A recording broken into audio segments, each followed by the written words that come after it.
celebrating World IVF Day, and we have our specialist doctor here with us to answer some questions. For instance, what is the incidence of success in the IVF procedure? How do we go about freezing eggs? What do specialists have to say to athletes who want to have babies and freeze their eggs? Especially now, with the higher incidence of obesity and lifestyle-related diseases among women and men, how does IVF come into play? Today, as we are celebrating World IVF Day, we spoke to specialist doctors who took their time out to answer these questions for us. Listen in.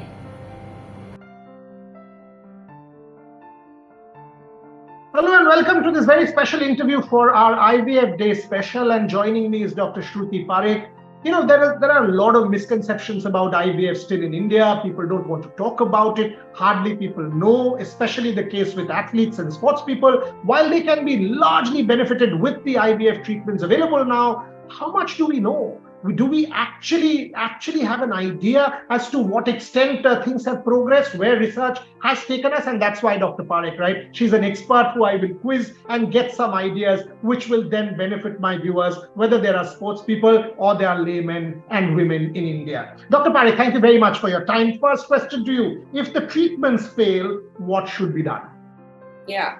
So, like you just said, thank you so much for having me here today. And to answer your question, the number of IVF cycles are definitely going up, and the standard success in an IVF is somewhere around 55 to 60%. So there are bound to be failures. Yeah. Failures are part of the entire treatment, and it's important to understand that we need to palpate and take steps after the IVF cycle to know what we can do better. So first thing I would say to all viewers is you should maintain detailed records. Once the cycle is done, it's important to know what injections were used, what was the duration of treatment, what were the oocytes like, what were the embryos like. It's going to help the further treatment or the next treatment process. Secondly, I feel we tend to concentrate a lot on the treatment and we tend to ignore health or holistic health in general. We're not exercising properly, we're sleeping irregularly, stress levels are at a peak. So we need to sort of work at a holistic level, try and make sure that we're sleeping well, we're exercising, taking our supplements on time, and eating healthy, to make sure that we can have a successful outcome. You've just sort of helped me ring the alarm bell, because I don't sleep well, I don't exercise as much. So you're spot on and point well taken. What role does counseling play, doctor? Because clearly there are a lot of misconceptions and apprehensions as well. Also fear, because we don't really know yet. What role does counseling play in the whole process? Yeah. So it's very important, to undergo this detailed one-on-one with the counselor before the cycle, because patients need to set very realistic expectations as of today. We need to know that not every cycle will land up in the way we envisage. We need to know what steps are going to happen, what are the duration, what injections are going to be used, what are the potential side effects on the body, what we can anticipate in the form of outcomes. Not every time would a good embryo be formed. Sometimes a good embryo may not implant. So what were the causes? What are the precautions? So many things that we need to keep in mind. So I think counseling plays a very, very vital role for the patient to understand what they need to, set realistic expectations, basically. And I think it works as a two-way street, because during the counseling session, the clinician gets, a little idea of what the patient is also going through emotionally, at that point socially, and it just helps improve the treatment in general. Yeah. Fair point, because it's actually a two-way street, which helps build confidence as well. What are your views on egg freezing, and how does it help preserve fertility, please? Yeah. So egg freezing, I think, is something I'm a very strong believer of. Two reasons. Evidently, women are at their peak reproductive potential in their late 20s and early 30s.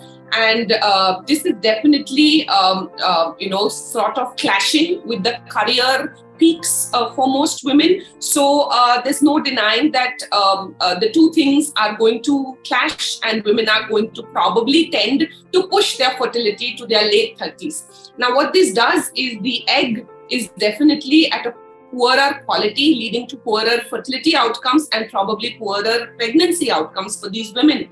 egg freezing sort of helps us to stop this biological clock from ticking forward and, just sort of preserve the eggs in a very simple manner at an earlier age so that she can plan her pregnancy without, having any career problems. She gets the best of both worlds. She doesn't have to compromise in either of the two. Yeah.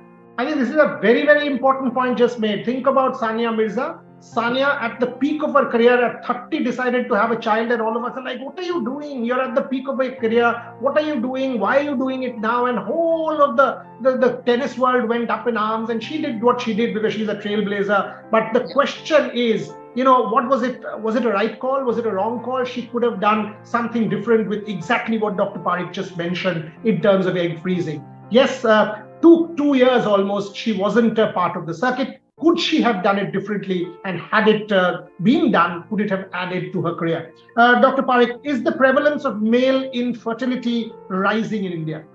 Yeah. So I think infertility in general has risen. Stressful lives, the way we are, like you said, we're not paying enough attention to what we eat, how we sleep. Do we exercise regularly or not? So in general, fertility problems are rising. Men, I think, are coming forward. So, patients are coming as a couple now to get themselves tested, treated, etc. So we're having more men come forward, get themselves checked. There's also a little bit stress-related rise in smoking, drinking, all of that as well, which tends to affect the gametes significantly. So yes, male infertility is definitely on the rise. It's also partly because I think more men are coming out to get tested now. So, I mean, more the testing, more the evidence of a rising thing. Exactly. I mean, that, and we know with our experience of COVID that it's the correct way forward. The more you get tested, that's when you will know what the outcome is and we can get remedies in place. Finally, Dr. Parekh, several women and sportswomen have been diagnosed with PCOS. It seems to be on the rise again. Does PCOS lead to infertility? Yeah. So PCOS basically is an ovulation dysfunction. The eggs are not getting ovulated properly, because of which the menstrual cycles start to get affected. Now, normally, or the normal, PCOS category that we know of is the obese or the lifestyle-related PCOS, where women are a little obese, they're having sedentary lifestyles, they're not exercising, they're having sugared food, etc. So dietary choices are not correct, so on and so forth, which tends to cause all the triad of hormonal imbalance and then PCOS. However, in athletes, I feel there's a little difference here, because these are the category of lean PCOS patients where they are not on the obese side, they're exercising regularly. However, they tend to have really high cortisol levels because of the stress they are in through, because of which there's a high testosterone production, and that is what ends up causing the ovulation dysfunction and the insulin resistance. So they have a different category, probably a genetic angle as well here, but the kind of PCOS they deal with is slightly different.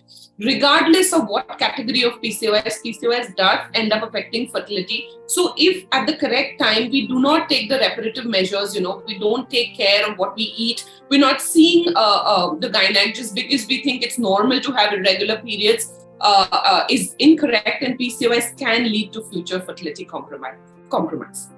Thank you very much, Dr. Parekh, for your time. Pleasure, absolute pleasure talking to you. And may I say, I learned quite a bit. So I'm sure that my viewers and listeners will learn quite a bit. Please do watch. The interview will be on IVF Day as a special. Thank you very much once again for your time. Thank you so much.